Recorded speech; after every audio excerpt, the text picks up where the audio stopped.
We are approaching the holiday season and there are lights everywhere in the Jewish world and beyond. And I want to talk briefly with you about the spiritual significance of candles, of light, and in particular, how our understanding of lighting candles in Judaism really defines what it means to be a Jew and what heights we can reach as human beings. In Judaism, there are three core types of candle lighting. There's Shabbat, where we light candles to bring on Shabbat. There's Havdalah, when we finish Shabbat. And there's, of course, Chanuka, which with so much excitement and love we're about to celebrate coming up in a few days. And when we understand the whole picture, we really understand what it means to try and be a human being who is fully locked in and invested in spiritual growth. So, what are the Shabbat candles all about? Every Friday night, we are blessed with the beauty of lighting Shabbos candles. Shabbos candles in Judaism represent Shalom Bayit, peace in the home.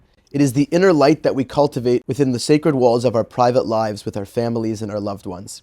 The Hanukkah lights are specifically lights that are meant to either be on a porch, like at the entrance of a home, but especially in many regions outside of Israel, we light them at least by the windows. But either way, they are front and center of the public world. And the first message is so clear to all of us as we enter into Hanukkah, which is so light-filled, is that most of our lives and most of the spiritual work we need to do, our character development and everything in between, is through the way we treat the people that we are closest to in the world.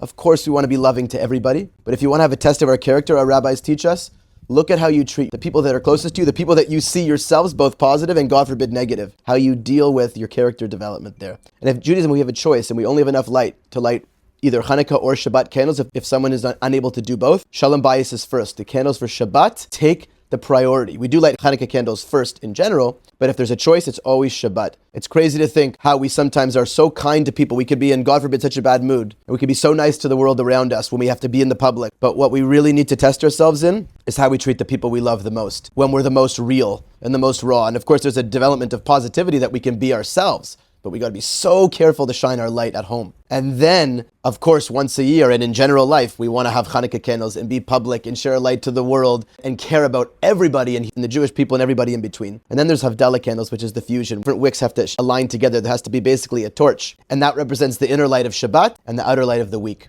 So your home life is your Shabbos life, is your sacred life, is your holy life, is the real deep work that you have to do on yourself. Your litmus test is always, how am I treating the people I love in my life, that really love me and are invested in me and are giving themselves? That's Shabbos. But then we want to always take our light outwards. Every week we still do Havdalah. It's the fusion of Shabbat and the weekday, and then we have Hanukkah. But Hanukkah is less frequent. Who we are as a person inside our homes and outside in the world all matter, or all part of Avodas Hashem, spiritual work. But be careful. So this is a perfect opportunity in the next few days. We have Shabbos coming up, then Havdalah, then Hanukkah. What an opportunity to realign our priorities, have full integrity. Good Shabbos and a happy Hanukkah.